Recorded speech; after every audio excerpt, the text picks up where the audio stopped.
In a reaction to the Independence Day speech delivered by President Bola Tinubu to the nation to mark the 64th Independence Day celebration, some Nigerians have expressed disappointment over this president's speech as it failed to address life-threatening issues citizens are currently grappling with. However, three of the key issues of contention include the floating of the naira, the high cost of petroleum products, even when a refinery is finally working in Nigeria. Well, that's a private refinery, not the publicly owned refineries. And thirdly, the high electricity tariffs. Notwithstanding is the proposed National Youth Conference set to take place over 30 days to empower Nigeria's youth, announced by the president during his address.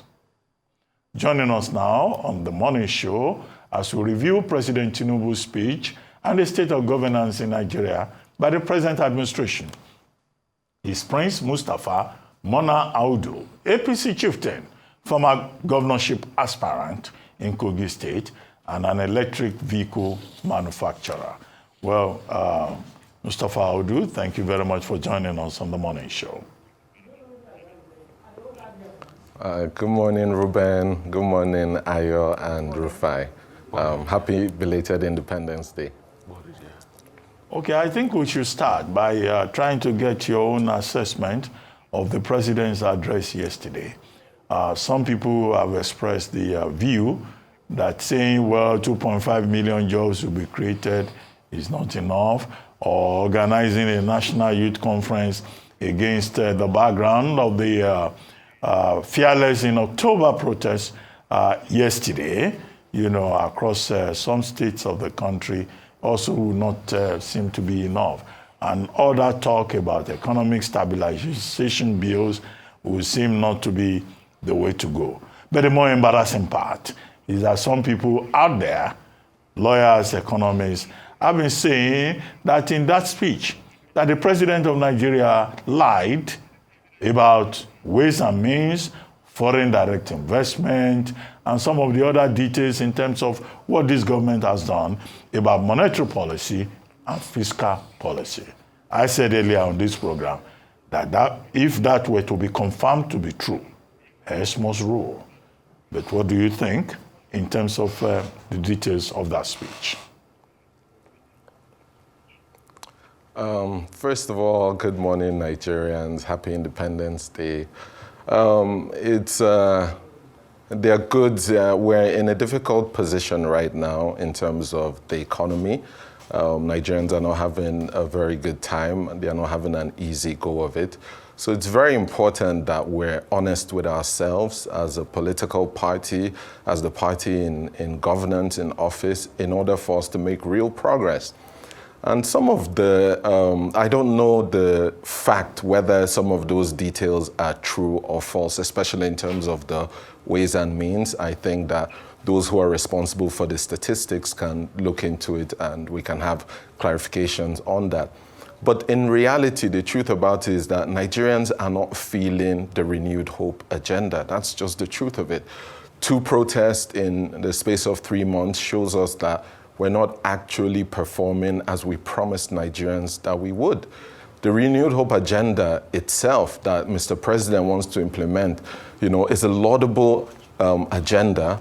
But the reality is, from my perspective and from the perspective of a lot of young Nigerians, we don't believe that the people that the president has assembled to carry out these agendas, these initiatives have the capacity to deliver on what the president wants. And that's just the fact. That is why we're seeing that a lot of issues are occurring. The economy is not doing so great. Price of food is skyrocketing. And we need to take a look back. We need to be honest and realistic with ourselves if we want to make real progress. As a nation, Nigeria right now, we are not standing where we should amongst the Committee of Nations. And this is simply because some of the policies are essential and are needed. For example, removal of the fuel subsidy. It's essential. Stabilization, same currency. It's very important, Going forward, we must implement that. But other policies that the president has put in place and the people, especially the people in charge of trying to implement this, I don't think they understand what they're supposed to be doing and are not getting a grasp of things. If you look at their ministries, for example, realistically, statistically, without emotions, how many jobs have been created? How many jobs did you meet when you assumed office over a year ago? How many have you created? How much income have you generated? How much revenue? How many people have you given jobs? It's one thing to read out speeches. It's another thing completely to deliver on the promises. Nigerians are expectant. Nigerians believe that they should be further ahead of where they are right now. And we have to be honest and realistic with ourselves. If things are not going right, the president must make a change as soon as possible so that the people who have the competence to do the job can get in and do the job and deliver on the renewed hope agenda. There was a lot of promise. A lot of us believed in the president, believed in this government before coming in. And what we're seeing compared to what we believe, if we're being honest with ourselves, except maybe we don't want to be honest and we just want to keep saying things will get better, things will get better. But for things to get better, you have to have implementation plans. You have to have an idea. A typical example is the flooding, you know, where... Aya, were you saying something? I couldn't hear. You were saying something about flooding, then I'll come in to ask my question. I just want you to finish that point on flooding. Okay. Yeah, for example, the issue of flooding, it's a shame that there's no plan in place so that flooding can be prevented forever. You know, you're looking at, for example, existential issues like the drying up of the Lake Chad Basin, and you have Maiduguri that is less than 200 kilometers away from Lake Chad. Why can't you build a channel? By building a channel from Maiduguri to Lake Chad, you've solved several problems. You've created new businesses. There can never be flooding again. It's a base model for starting projects. You can do the same from the Benue to Lake Chad. You can do the same all over the country. So you need creative leaders who can deliver on this renewed hope agenda. What we're seeing is something completely different from what we expected. And the president must make a change because a lot of people are expecting a lot and believe in him. Right. So therefore, if he's not able to deliver, it won't be the people around him. Okay, so I want you to now break down this change you're asking for. You said a lot of things, but hit the nail on the head. What kind of change are you expecting? You yourself are a member of the APC. I'm sure maybe at fora or events. So what kind of specific changes? The reason I'm asking is because in his speech yesterday, he talked about creation of 2.5 million jobs.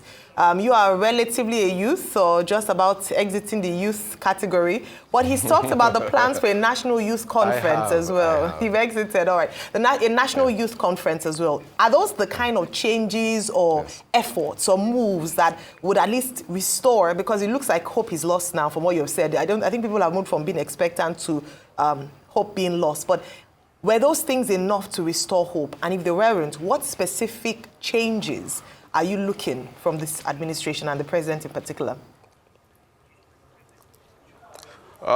Let's hit the nail on the head and let's be direct. First of all, we expect a cabinet reshuffle at the very least. A lot of non-performing members of the cabinet, more than 50% of the cabinet are non-performing. No one knows who they are, and it's quite unfortunate.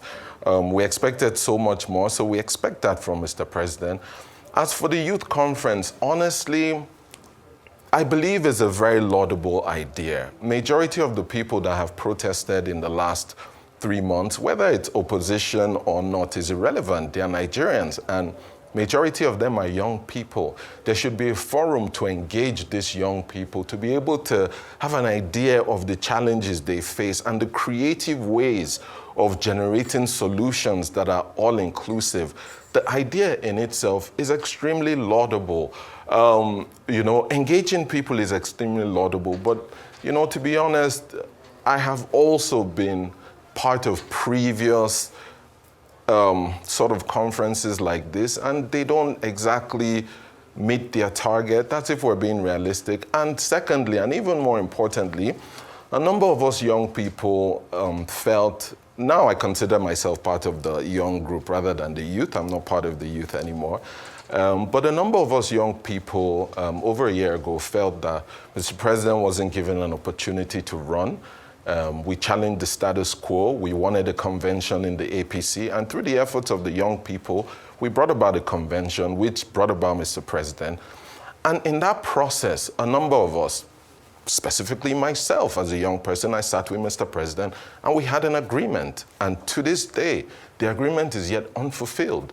So for me, it's difficult to come out to convince young people, to tell them that if Mr. President has an agreement or the system has an agreement with you, there would be those deliverables. So it's very difficult. So we must see not only promises, but deliverables, deliverability on your promises. You must be able to say A and deliver on A.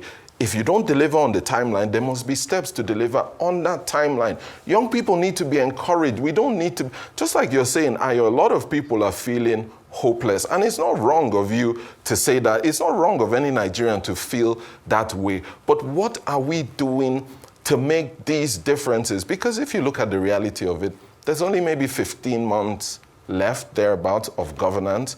After that is electioneering. So if you don't achieve any critical steps within the next 3-4 months that would guide the next 12 months, then we're going to be here a year and a half asking Nigerians, telling Nigerians it's not our fault, it's the fault of the past. But in reality, it's still our government. And if we're not honest with ourselves, if we're not willing to say the truth and listen to it, then there's a big problem, because we're in office now.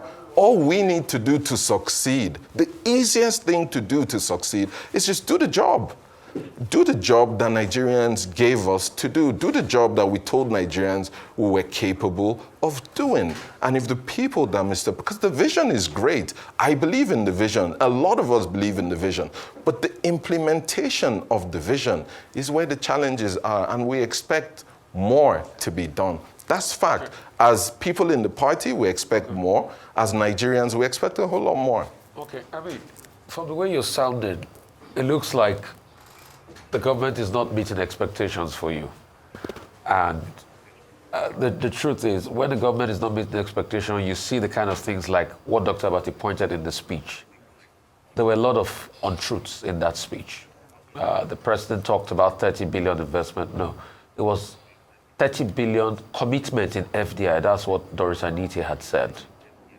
And the one that is most egregious is the untruths of the fact that they've cleared Ways and Means. You know, that money is still a debt on our books. It's been securitized for the next, I think, close to 30 over many years down the line. And our future generation will have to pay for it. And the president coming out to say it's been cleared. Anyway, this National Youth Summit, would you like to be a delegate? And if they call you and say, Mustapha, be a delegate, what would you be saying? And I also want to ask you, would you do it for free? Or you will collect the delegate allowance for those 30 days? Thank you, Rufai. It's always interesting having an exchange with you. I'll start with the delegate one, then go back to this speech. Like I said, I don't really consider myself youth. I consider myself a young person. So maybe an advisor or someone who has perspective from experience. I'd like to be something like that, you know. But to say a delegate to come and speak, not so much interested. I've participated in so many. I've led so many across country. I've done quite a number, and we must learn to cultivate the character of letting those that come after us have the opportunity to express themselves, to engage themselves. I cannot continue to occupy that space so that other people would not have the chance to. I would let younger people who have more zeal, more energy, who can, added to what we have, can be much better for the country. I'll let those ones delegate money. It's no, that's funny. Not interested. That's for the others. So. But in terms of success and the ability, I think the idea, like I said, the idea in itself makes a lot of sense. But the worry is its implementation. The people who would be heading its implementation. You know, what we've seen, you know, has not truly been encouraging, to be honest. You know, what we're seeing is it's not by skill, competence, merit, your ability to deliver that, you're occupying certain positions, which is very unfortunate and very realistic. We've also seen that a number of these are from a certain sect of the country, which doesn't also make sense. It doesn't add up. A number of decisions don't actually quite add up, except maybe we're just looking for one-term governance. If we want this to continue, we must make rapid changes, and this youth conference is an opportunity for that. Am I getting something wrong? Is it that the SAPA has hit you? Because you were so in support of this government the last time you were here. You had even complained like this, my brother Mustapha. What's happening? Is it that the SAPA has hit you so much? Don't get me wrong. They didn't buy your electric cars. No, don't get me wrong. They didn't buy your electric tricycle. They are not giving you electric tricycle contract. Is that why you're talking like this? Mustapha, my brother. No, of course not, Ruben. No, let me clarify, Ruben. I like those questions. It's very interesting, but it's important. More than anything else, I'm a patriot. I love my country. Even when the previous president, at some point, things were not going right, we were the ones who led the forefront. I'm coming out at this point because, first of all, the government needed time to settle. 16 months is more than enough time to show where we're projecting ourselves to go. That's number one. Number two, this is a critical juncture.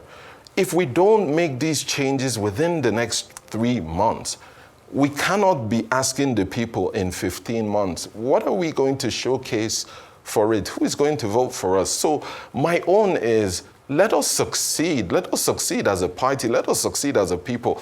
I spent the last 2 months going around. I went to so many places, China, Europe, and Bahrain, when I was in university in Glasgow, the Arabians used to talk about Bahrain like it was something else, but today Bahrain is, wow, it's unbelievable. So if you look at what is going on around the world, I want the best for my country. I don't care who is in office. I don't care what is happening. I care how my country is functioning and how well it's doing. Prince Audu. Yes, Ruben. Okay, let's go beyond the Tinubu administration. This is supposed to be about 64 years of Nigeria's independence. And earlier on this program, I quoted a Punch newspaper. The editorial in Punch newspaper yesterday, October 1, had some interesting things to say about Nigeria. I'll just quote some specific lines from that editorial. It says, at 64, Nigeria is a total mess. It is a deformed adult child at 64, standing on false structural legs. Nigeria has lost its way. The editorial stated. Do you agree that Nigeria has lost its way? The legs are fractured. The country is a mess. And if you agree, why? I think we are still a sleeping giant. I think we have tremendous potential. Nigerians all over the world are flourishing. We are number one in almost every field that we choose to. In terms of resources, in terms of the things that we have, human capital, natural resources, we're top. But where the problem comes in, it's our ability to identify those with leadership qualities to deliver. Leadership is technical. People don't understand. Leadership is a science as specific as being a pilot or being a brain surgeon. But anybody wants to sit behind the wheel and fly the plane, you're going to crash it. This is what keeps happening. We think that by giving any odd person, that's it. He can go and deliver. It's not like that. You cannot ask anybody to sit behind the wheel. So we've had some very good pilots behind the wheel, and Nigeria has made progress in certain areas. But in other areas, we have people who don't have an idea of what to do. And this has been something that has been in our system for over the years. So what is the way of grooming leaders today? How do you become a leader in Nigeria? What kind of skill, what kind of technical ability? How are you recruited? How are you groomed? How are you raised as a young person? What kind of inspiration do you have? Who do you look up to? These are the challenging things that we look at as young people and don't understand that without actually having that way of transitioning, without having that way of grooming young people, the right set of young people to take over the reins of affairs and guiding them through, we keep going to be repeating the same problems we're having, which is the exact same problem that I'm speaking about. It's not about having just people occupying positions. You need people with vision, people with understanding, people who know what to do and how to go about doing it. Those are the critical things. And until Nigeria is able to do that, you know, we would not be in a place. What are the plans that we're putting in place for leadership and how to groom them and how to grow them? Okay. Look at any serious country in the world. There are leadership schools, you know, things like that. Prince. So that's what I think needs to happen, Ruben. Okay, Prince, Rufai was suggesting to you that if you were invited to be part of the youth conference, whether you will agree or not, youth conference will be too small for you. But if you were to be invited to come and be a minister at this time that they are trying to rejig the cabinet, will it be a good idea for you to go and, you know, support President Tinubu to, you know, tweak things a little bit? Yes or no? To be yes, I will offer my services to the nation if I'm called to serve. Of course I will. I'm an industry leader in my field. I have the capacity to deliver, and I will deliver on what the task at hand is. That is what the president needs. The president needs Nigerians with the ability and the capacity to deliver. The president needs people who understand the vision, who worked hard with him, who know what Nigerians need, who understand the pains of Nigerians, and put Nigeria first, not their personal interests first. That is the issue, and if I am called to serve, I will serve with honor and distinction. And a lot of these problems will be a thing of the past. We'll be looking at the future rather than talking about things in the past. That is what I have to offer. So you want to have two Audus as ministers? I said your brother is already minister, so you want to have two Audus as ministers? All right. Well, let me just say that I don't know if Nigerians are ready for that. Two brothers from the same family as ministers in one cabinet, one administration. But let me ask you, since we're talking about governance, leadership, we talked about young people, bright minds. What's your take on what's happening in your state, Kogi State, with your governor and former governor? I know your family is quite close to the former governor, Yahaya Bello, so of course I had to ask you. And these fresh charges instituted against him by the EFCC, 110 billion naira. And this conversation around the present governor shielding him from presenting himself to the EFCC, he's actually wanted at the moment. What's your take on that? In respect of what you said about leadership, how leadership must, we must have better leadership in Nigeria, has that demonstrated good leadership? To be honest, Ayo, you put me in a very tricky position.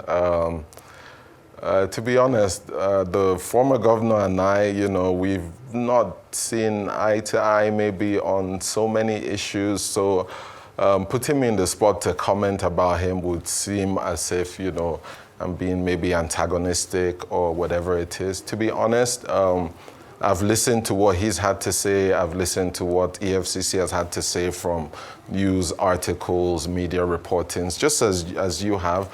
And the truth is, we must all be one way or another law-abiding. If we believe in the system, we must submit ourselves to the system. I understand the fears that, he has about, an attempt to try to embarrass him or whatever it is. But if he truly feels that he is innocent, I honestly believe that, he should, go ahead and meet them. Nothing will happen. That's the funniest thing. Life continues. He's not the first to go to EFCC. He'll not be the last. Go and acquit yourself, avail yourselves to them, and, go to the court. EFCC is not actually the juror, they're not the executioner, they're nothing. They're just supposed to do their reporting and submit to the court. The court will then determine if you are innocent or guilty using the facts presented to it. So I think it's quite basic, and I think that it's much ado about nothing, and if we keep at this, it's just, it's not good. We shouldn't be having this kind of conversation today's day and age. That's the truth. That's my perspective. So a couple of things. I just want to get this clear. You say you want minister. which portfolio would you want so that we can settle it out? You don't know. Agents are passing. No. Then secondly, this Yaya Bello you say you don't want to comment about, you forget he's the one that recommended your brother for minister. And he stood for your brother as minister. So, I don't know. You say you don't see eye to eye with him on many cases. I'll put that. Because if you want to be minister now, Ododo will have to recommend you. And Ododo and Yaya Bello are fine. So, you want to retract some of the things you've said about Yaya Bello? All I know is that I have my agreement with the president and with Mr. President, and I expect that it'll be fulfilled. I'll leave the rest to that. The rest of it is that in terms of His Excellency Yaya Bello and His Excellency Governor Ododo, who I really like Governor Ododo. Actually, it's just he's in a precarious situation, so. I don't really want to say anything about it. I don't want to say anything about anything. I don't have any issues with His Excellency Bello. I believe him when he says he's innocent. I also believe EFCC when they say it, but I'm not the person. So please go to court and let the court decide who is going to be. As for, I think people should be given what their specific skill is and what their competence is. So they should do what they are good at, So that's all I'll say. Well, you know what you're good at. I'll not say too much. Please, Audu, what are you good at? What are you good at? Just say it. We've been talking about hitting the nail on the head. As we wrap up in 30 seconds, what are you good at? Because you have talked about, the best brains to go and serve. So what are you good at? And which ministry do you think your service would be best appreciated? I'm an innovator. I'm ahead in science and technology. I'm #1 in electric vehicles. And I love it because the reason I say #1 is I know you have Meta AI on your phone. Just Google or just write on Meta AI, top 7 electric vehicle companies in Nigeria, and you see EMVC as #1. So I am #1 in my field. So I don't know, science and technology, anything related to that. Elon Musk of Nigeria. Elon Musk. Because, indeed. Yeah, we will serve. Of Nigeria. I think Dr. Bosu Tijani should watch out. Innovation and technology. Someone is going in for that job. All right, thank you so much. Prince Mustapha Audu.